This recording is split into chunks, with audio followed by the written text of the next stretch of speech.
welcome, Shreya. Thank you for taking the time to chat with us this morning. Thank you so much, Seher. It's lovely to be here.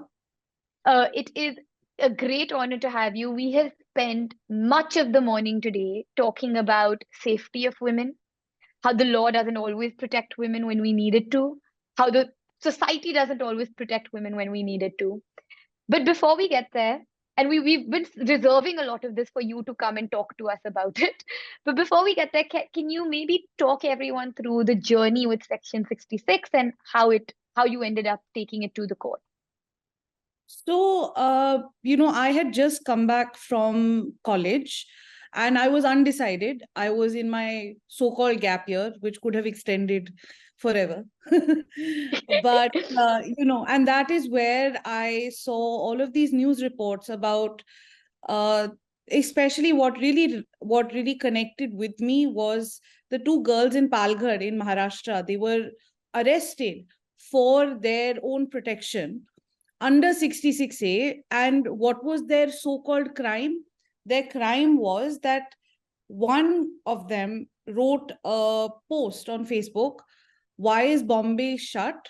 Out of respect or fear. The other one liked it. This is in response to Bal Thackeray had just passed away. So there was a whole Maharashtra Bandh.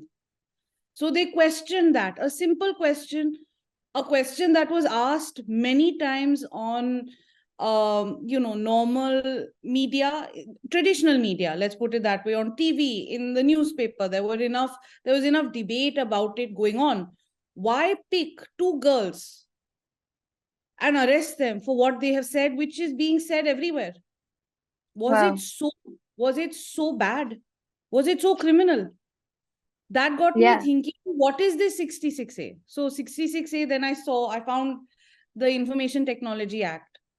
And 66A, as it read, was anything that is either annoying or of menacing character will be a crime, which will carry with it a sentence of 3 years.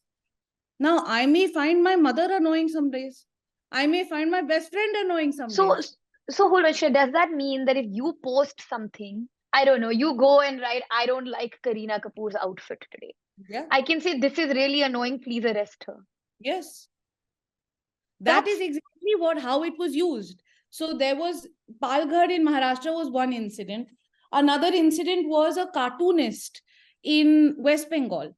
He was making satirical, political and funny cartoons about Mamta Banerjee. Was it so bad? What we have to remember is that India is a country which has always prided itself, lauded itself with the freedom of speech. So today, at that time, I was like, if I post something on Facebook, can I be arrested? Can my friends be arrested? And who gets to decide, Shreya? Who says that this is annoying, we're throwing this person into Any jail? complainant. That's what happened, right? Anyone, like, say I also don't find something annoying, but someone finds something that I have said annoying, random. And this can be a Facebook post, it can be an email, a WhatsApp, a That's restaurant ridiculous. review, a restaurant review. Like, even if you have a movie review, say you don't like it, someone says, "This is annoying to me. Let me file an FIR." Can you arrest someone on that? Oh my God. And so you decided that this is obviously not okay, what is going on in society. And then how did you decide that let everyone else be, I am going to go to the Supreme Court myself? So I think, you reach a point in life where you're like, will someone take it up? This was a hotly debated issue, 66A at that time. Yeah. And it seemed that no one was doing anything. And you realize that, listen, if someone doesn't start, take it up, no matter what it may be, it's never going to, end up doing anyone any good. So that's where I decided that, okay, um I will take this up. And it started with a dinner time conversation, which turned into an argument with my mother. And she said, "So why don't you do something?" Hmm. So That's I was amazing. Yeah, I was fortunate enough that my mother's friends are lawyers. She's also a lawyer. So I Mm-hmm. spoke to them, and with their help, we filed it. And how long did it take till it was struck down then? So we filed the petition in December 2012. And I think it was 25th March, if I'm not wrong, of 2015. Mm-hmm. So we did And get an interim order in the middle, in mm-hmm. between. Okay, so about 3 years from the time you Yeah. file, or two and a half years. Wow. Yeah. As a 21-year-old, Shreya, because we've got a lot of young girls with us, as a 21-year-old, how did you find the courage, the confidence in you to say, I am going to do this? And I'm going to go to the Supreme Court of India. It was, I didn't think it would be this big. Let's put it very, Hmm. I mean, when you're doing something, you're not thinking about what kind of notoriety you may get out of it. You're thinking of doing the thing itself. And this is it comes from a place that, we needed protection.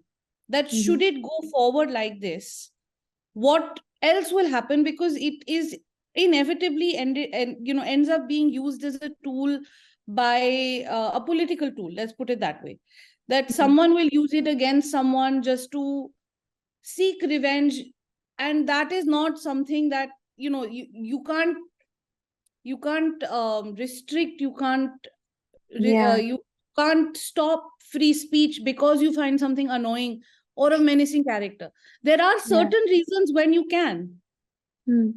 There are Yeah. reasonable restrictions of the constitution. There are 6 reasonable restrictions, which is um, promoting enmity with a foreign state, with a friendly state, law and order, defamation, things like that. The constitution has its own protections. Hmm. You are not allowed to go over and above that and overreach that, Hmm. to say that no, in this let's Yeah. add it more. Yeah. So can you, in very simple words, Shreya, I guess for someone who doesn't understand how the legal process works, explain what you actually did. Like, what was the process from the time you said at dinner, I'm going to do this, to getting that judgment? So everything starts with an idea. You have an idea, and then you see how you can implement it, right? So you'll see, where do you want to do it with 66A. Already at that time, there were 2 3 states which were involved, where there were arrests under Hmm. 66A. So rather than going to a high court, which has its territorial limitations, right, we Hmm. went to the Supreme Court. So that is the one, we picked the forum Hmm. where to do it. The second aspect was that we started drafting it, the research, the actual petition itself. And then when you started drafting that, you file this petition in court, Yeah. and then what happens after this? So after this, it came up. It came up before the court, and Hmm. it came up before the court of the Chief Justice at that time of Hmm. India. And he, in fact, remarked, why did it take someone so long to come to us? We were thinking of taking suo moto action. Suo moto I, means we wanted to do it ourselves. We were thinking of taking it up ourselves. again, just to break it down, can you explain to everyone what does a suo moto case look like? So a suo moto action, or a suo moto action by the Supreme Court or any court, is when the court itself takes up an issue. No one has gone, there's no petitioner, nothing. They see what has happened, what is good. Maybe it has shocked their conscience so much that they have taken it up Hmm. themselves in order to pass orders, because and protections are required now, not to Hmm. wait for someone to come, Right, any right. petitioner to come and move a petition. Yeah, yeah. Um, and Shreya, if so this was a few years ago. Let's come into today's world. Yeah, We've got this very difficult tiff, right, on free speech and the battle of free speech. yeah. And often what happens online, especially with the young lot of people that are living their lives in digital spaces, is you're facing cyberbullying. and especially more so with women and young girls who are subject to what happens online. What happens today? Where does the law stand today? And what is your take on how this battle should play out? So the law today, as it stands, you see, the in my opinion, I feel that the Information Technology Act was drafted in 2000. In Mm-hmm. 2008, there was a major amendment. And after that, there hasn't really been much of an amendment. The law in respect of protection online has been a little, how should I put it? It's not been slow because we have the laws already under the IPC, but the application to it in the online world has been a little slow. Yeah, yeah. So, Uh, sorry. Sorry, go ahead. No, so, there are laws that protect bullying, that protect anything of a sexual nature, Mm-hmm. especially if it's untoward in respect of minors, unconsented. Mm-hmm. So consent is a Right. big, word in this regard. Yeah. And so this morning, Shreya, we ended up spending a lot of time talking about something very similar, right? Like unconsented sexual, I want to say advances almost, or comments, or catcalling towards young girls. And unfortunately, as one would expect, most people in the room had experienced something. What is your take on how does a common person, how does a young girl dealing with something like this, online or offline, take action? See, I would say something, if something of a sexual nature happens offline, the the only thing to do, don't be a brave person, because somehow, unfortunately, a man will always overpower you, and a full grown man most definitely. So in that situation where anyone feels physically threatened, get out of there as fast as possible. Do whatever you can to just run out of there. Come to a crowded area where you can seek shelter. Mm-hmm. That is in respect of a physical, whether it's someone catcalling, you may start walking faster, or it's someone who started following you, then you will take a oblique way home. Don't take that straight path, you know take a left instead of a right. Try calling someone up while you're walking, saying, listen, this is what has happened. I'm going to be going this way. I'm sharing my live location. Please keep a track of me. I'm going to try getting to, X person's house who's closer, and call the Mm-hmm. police from there. Yeah. And, we spent a lot of time grappling with this issue of, as women, you want to stand up for yourself. You want to talk back. You want to hold your own, but you also want to be safe. So Yeah. what, you've given advice on at that moment you want to become safe, but also how does one deal with the law or with society in situations like this? So the immediate thing is to be safe. Yeah. After you are safe, you can do a lot. And the main thing is that first you have to be safe. Without that Hmm. safety, you're not going to be able to take that second step. And what is that second step? What do you recommend? So the second step is, and I'll be very frank, the second step, there are 2 3 steps you can do. One, and I'm talking about the legal stuff. There are other things, like changing your routine, which will kind of help that this doesn't occur again if that person is not caught. Hmm. Take a different route home, don't take the same route, Hmm. change it up a little, things like that, simple things like that. But the Hmm. legal aspects are that you can file an FIR, you can go to the police station, you can call 100 right there and then, Hmm. but you those things then also require you to follow it up. Hmm. Yeah, yeah. I know many of you were sharing stories this morning. If anyone wants to follow up on those stories and ask Shreya about them, again, this is an open space for you. Akshita, I know you have your hand up, so over to you. Thank you for giving us freedom of speech. But could you just share some of your like personal experiences and challenges that you had to face in advocating for like digital rights and freedom of expression? So, some of the challenges that I have faced that I think are systemic challenges that are still faced today is that people have a big issue in accepting change, in accepting that the internet is something that is so powerful that you can, it is more powerful than the real world. Let's put it that way. Uh-huh. What is said on it's not like a newspaper that, oh, today's paper will line tomorrow's bins.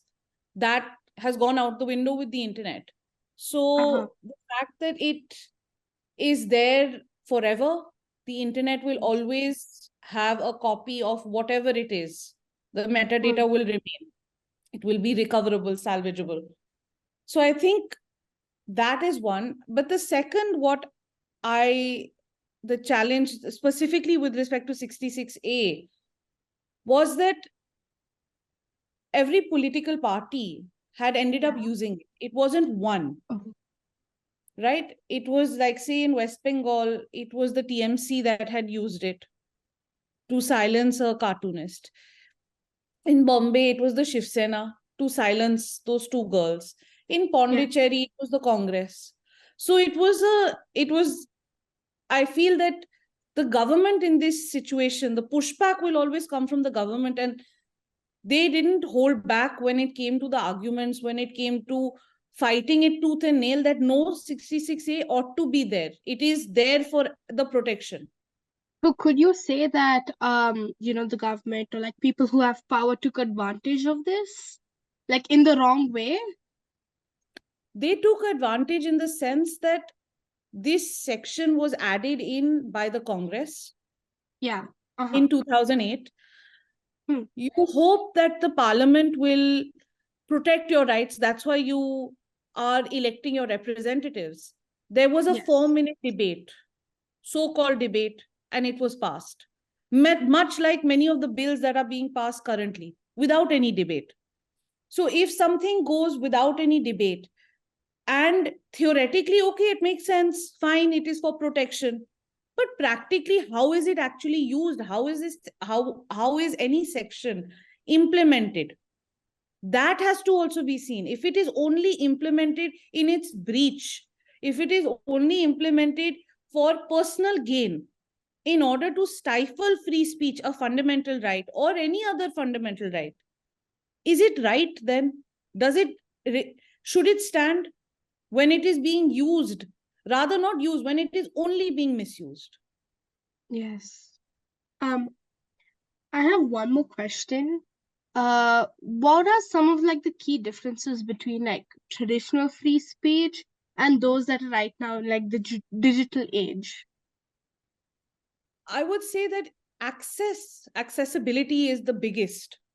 Uh-huh. Where, on the internet, you have one, the person who wants to speak has easier access, vis-a-vis, say, offline, where perhaps you needed a microphone and to stand on a dais and, be have an audience there.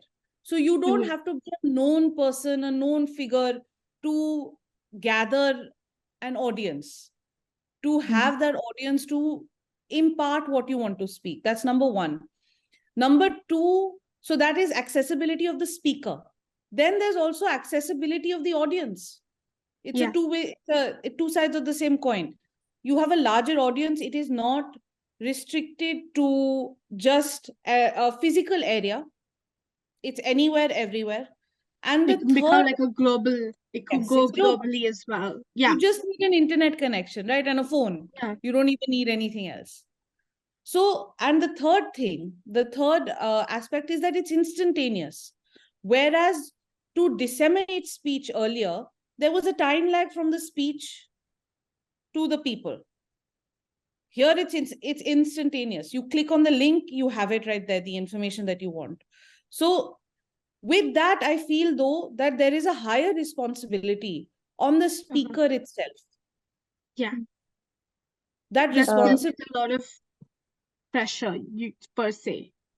No, not pressure, but a responsibility to then not treat the internet as you would, uh, to not treat the internet different, but it is actually an extension of the real world. Whatever Yes. you would say in the real world is what you say on the internet. Don't, my personally, I feel that the internet shouldn't be used to, because of the anonymity or the distance that it provides, it should not be misused then to, bring up hate speech or speech that is defamatory, or it should be used responsibly. That inherent responsibility on every user. And if we exercise that responsibility, we wouldn't have a state who is always trying to curb it. Absolutely. I want to bring Ananya in. Ananya, you've had your hand up. Hi, thank you for meeting us today. I had a question relating to like, how did you know what to do at, I think you said 21 years of age, right? How did you know that these are the steps I have to take? Like, I understand you got you knew it was a problem, and I think a lot of us have some problems or things that we know are wrong, but like, how do you know that, or even have the courage to like go through the process and like fix it? That's a very good question. It's not about courage. It's not about fixing it for others. It's first seeing how don't make the problem big, because the bigger the, how do I do it? What do I do? It becomes bigger in your head. Make the problem small in your head so it becomes something that you can tackle. So, and the easiest thing is, one, ask a friend, do you know how to do this? Can you help me with it? The internet is great. Even today, for all of my legal research, it's Google Zindabad #1. And then I go into my legal researchers, because I may get a faster answer on Google Zindabad. And then I take it from there. That becomes my starting point. Then you go down the rabbit hole. But make the problem small in your head so that it becomes easy for you to tackle. Don't let it develop into, oh, I don't know how to do it, I don't have the courage. Yes, you have the courage. You're asking yourself that question, you're questioning something that is not right. Of course you have the courage, otherwise you'd be going there happily, not questioning it. The fact that you have raised that issue in your head, that is the biggest courage that you've had, to speak up, to realize something is not right. Speak to a friend, bring it out like that. It sounds like Shreya almost saying it's that you take this big idea and just make it like a tiny little piece that you can then start solving one bit at a time. It's little building blocks. It's literally like Lego in your head. You make it Lego and then you let it build from there. But for you, it is not unsurmountable. It is easy, it is straightforward, it is right there. I have to get to the next step. That's it. Thank you. One follow-up question, like in terms of more like logistically, how do you know what the procedure was? Does that make sense? Like in terms of the So I had, like I said, my mother is a lawyer, and I went to her friends who helped me out with the real logistics. So it is always great to find out, to ask people, do you know how I can do this? Do you know a lawyer? Do you know someone that I can talk to? I'll just take up 10 minutes of their time. You discuss it, and then just, again, little building blocks. So even those logistics, till date, I'll tell you, even as a practicing lawyer, those logistics will befuddle anyone. So there's no point in trying to figure out, okay, at the starting point, I need to know the end point, how to get there. No, you need to just know, okay, the next step is I need to ask this person and I'll take it from there. Because then you will map it out very naturally. Thank you so much. And Shreya, you really demonstrate that if you go into something with enough of a passion that you want to do it, right? You were angered by this certain part, this act and you were like, this is not right. And if you strongly believe this is not right, and then you say, I am going to solve for this, the rest of it is details that can be worked out. It is, that's how you make it. Otherwise, it becomes such an issue in your head that you're not able to grasp it. And if you aren't able to grasp it, how do you kind of actually Absolutely. put it into action? Absolutely. Shambhavi, you had your hand up. Did you still have a question? Yeah, no, I just wanted to ask. It was something that she was speaking about earlier, how you should kind of walk away from a situation. But I just wanted to ask, like, if there's something that happens to you, but you're alone, like a comment was passed on me yesterday, right? And it was men in the late 60s and maybe late 70s, I don't know. Do you think I should have spoken up, or like walking away was a better thing? Because I did walk away. I would say that in that situation, whether you felt physically safe to be able to speak up there and then, that is a very personal thing. My advice on walking away is only to first secure your personal safety. If it is, say it's some uncle in a party who passes a comment and you are in a safe enough space to say that, listen, I think that was incorrect what you said, go for it. But you have to be, safety is guaranteed, and that is a personal call only you can take in that situation. So it varies from situation to situation. Okay, thank you. Mohal, over to you. Yeah, so what you just said, are you saying that to stay quiet or say or like speak up, are you saying that it depends like on the situation or like the environment that you're in? Like if you're alone or with people? So see, speaking up doesn't necessarily have to be there and then, right? It has to, my concern is more that, listen, you guys are young girls, we're all women, every one of us have faced this, whether it is in India or abroad. People have catcalled, people have, you know, tried to smack your butt or whatever it may be. In that situation, if you feel safe enough to say, what the hell are you doing? Stop that. I will call the cops. If you feel safe in that situation, go for it. But do not ever threaten your physical safety to take it up, because you will speak up about it later. So speaking up about it is not to say that I have to confront that person there and then. You can confront that person if you feel safe. You don't want your confrontation to make it to be a more unsafe situation for you. That is the biggest thing. You have to be safe. Shreya, Without as a lawyer, what is your advice on, once you're safe, let's say you come to Yeah. safety, you said there Yeah. are all these legal options, right? You can file an Yes. FIR, you can do all of these things. Yes. But many of us hear a lot of news as well about the law being very difficult for women when they're trying to bring up things like this. Yeah. So what is your legal advice on that? How should one actually go about things like this? Because often things, even like catcalling or what people are saying, comments passed, have now just been accepted as part of society instead of being taken up as illegal acts. Yeah. I mean, I feel that the amount of grief a woman has to deal with just in silence it's shocking, and it's unfair. Number one. Number two, that if you want to take legal action, unfortunately, you have to then really push it.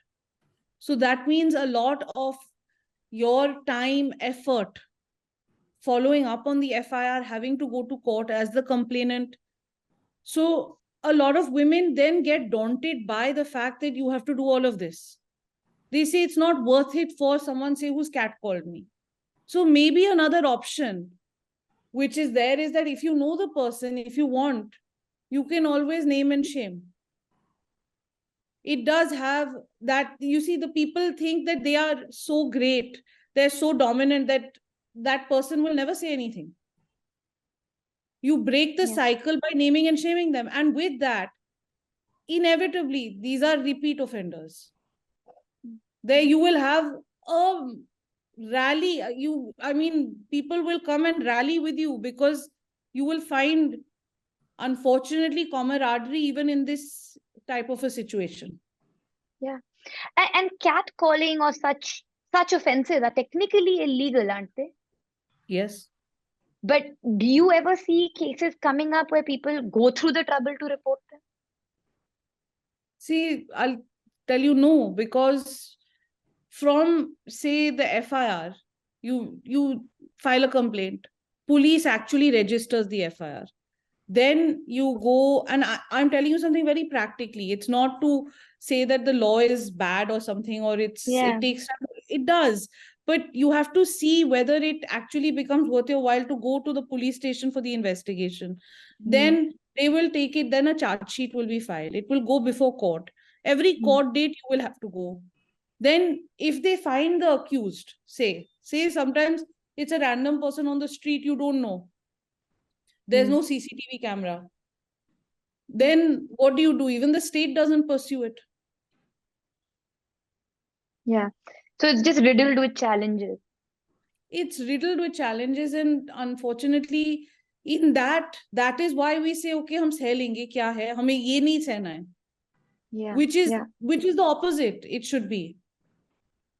So, that is, we need to do that. We need to make it easier, I know. accessibility. I feel bad that there isn't a better answer in terms of, but it's the reality. What you're saying is the implementation is hard, and yeah.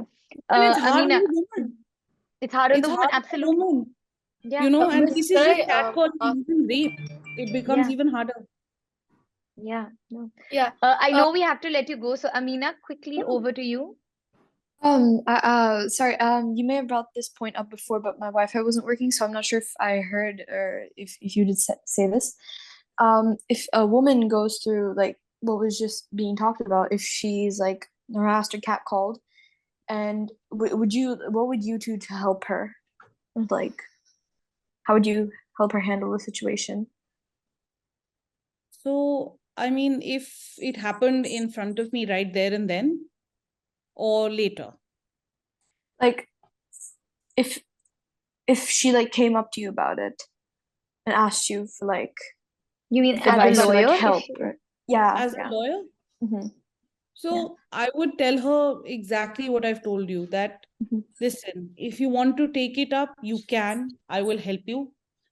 This is the process. It is a tedious process for you.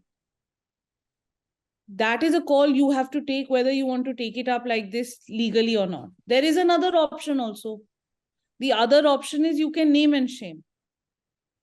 That again is also not riddled with the difficulties, but it has its pros and cons, because when you name and shame, you're also putting yourself out there. It's not so anonymous. You are bringing about a lot of character assassination on yourself as retaliation. You may also, the other person may also say, this is not true, you are defaming me by publishing this, and may file a case for defamation. So you are left in a very sticky, piquant situation, that what can you do? How do you handle a situation like this, which is so, unfortunately, not normal, but so common. happens to everyone. Common happens to everyone. Is this going to change, Shreya? Do you see change coming? I see change coming, because you guys are asking questions, the kind of questions you are asking, that the general consensus now is not ki hum seh lenge.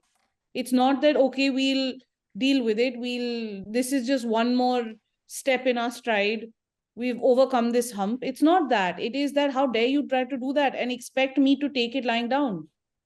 The And how fact do you that, see that change coming?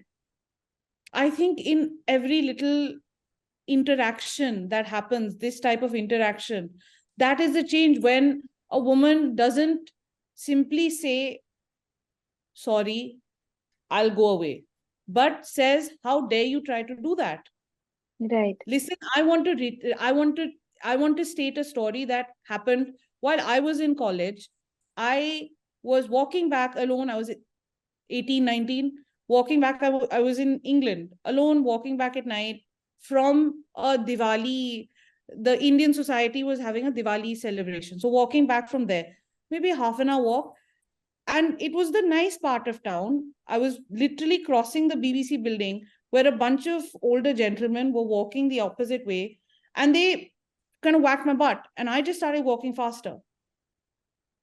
As an 18-year-old in a foreign country, I was scared. I didn't know what to do. So I just started walking faster and said, let me just get to my dorm quicker. But Yeah. today with not just today as an older woman, but today as someone who is a lot more confident, I may have said, what the hell is wrong with you? But then I don't know if I wanted to enter into that kind of a conversation with someone who's drunk, bunch of guys walking down the other side. It's difficult in that situation. You have to think. That's why my main concern is you have to first be safe. Your physical safety is the most important. You can always tell this story on the internet and say, I want to stand up to this. I'm standing up to this type of abuse. And I know there's enough women out there. And even in that camaraderie, you are giving that, putting it out there, you are giving women hope. You are being there for women who have suffered it. And, it is a very sticky situation. Mohul, you raised your hand again. Shreya, I know we only had you No, to no, 12:30, but that's okay. Yeah. everyone So has a lot of questions. Mohul, so sorry. like you said, like you see change coming, and like I do too. Like I hope change comes, but like people like also said that like 5 years ago, 6 years ago, 10 years ago that like change is coming, but like honestly, like the if we see statistics of these things, they have just been like increasing like more and more like over the years. So like I would say that is twofold, because the statistics are increasing because women are reporting it now. Look at how much reporting is happening today vis-a-vis even 10 years ago. Women feel safe enough that I will report this so that I may not be able to stop it from happening to me, but at least I can create awareness of it. yeah. Also, like we were discussing like the case of like the rape of like a young girl, and like the people who raped her, they just like went to like into like custody like for like a couple days, and like that was about it. So I just want like for someone who did like such like disgusting thing, why would the police keep them in custody like for like 2 or 3 days when like the poor girl is like dead, like lying around somewhere, who was like she was like someone, a mother's like daughter, a father's responsibility, someone's sister, and like it that they just got a punishment which was like which they should have like been hanged, but like it got over like only in 3 days. So like But see, that I would say that perhaps I don't know the facts of the case, but it sounds like they were maybe arrested, taken into police custody, and then let out on bail while the investigation is going on. Yeah, I'm in the same class as her. So we were discussing this, and it was brought up that perhaps that was just the immediate like action. That was course of Yeah. action. They just That's arrested what them, it took sounds them into like. Because custody. you see, to convict someone, to either hand out capital punishment or a jail sentence, a full jail sentence, you have to go through an entire trial. So that trial is where it gets tested on this aspect. So it's not that they are let off immediately, like you're saying. It sounds like they may have been initially arrested, taken into custody, and then released on bail, awaiting trial. So the police will file an FIR, there will be a charge sheet that will be filed, they will be brought to court, they may be arrested again. When the police, after the initial investigation and an FIR is filed, is lodged against them, they may arrest them at that point. Um, are there any last questions? Are there any hand? Akshita, you have another question? Yeah. Do you think that, no matter what we do get the build up the courage for ourselves, we go and put in an FIR, tell it to the police. Do you think that police, there are chances that police may not you know, actually file the FIR and take actions against it? So if they don't, you have always the option of going directly to court. But you first have to go and file that complaint. If the police refuse to lodge an FIR, you can go move an application before the court saying, listen, this happened to me. I filed this complaint. I filed this follow up with them. They are not taking any action. Please direct them to file an FIR. And do you see that happening, Shreya? Does that happen often? That happens a lot in various types of cases. Whether it is a cheating case, whether it is a crime against a woman, or whether it is even a matrimonial offense, a criminal matrimonial offense. Got it. It happens a lot. Also, just to lighten the mood a little before you leave, what are some other interests that you have besides law? Other interests I have besides law. Yeah, So I have two dogs who take up a lot of our time, my mother and mine. So their names are Barfi and Mishti. It's like a halwai shop How that we have. sweet. They're both indies. And they are our mainstay otherwise. That's really cute because my mom and I were about to name the puppy. We have Barfi, Yeah. but then we're a Punjabi household. We should have like a full-fledged Punjabi Sardar name, so we've named him Sikandar. Thank you, Akshita. Shreya, we ask all our speakers before they leave, what would you go and tell your younger self? So what would you tell yourself at 2021 when you decided to take this up?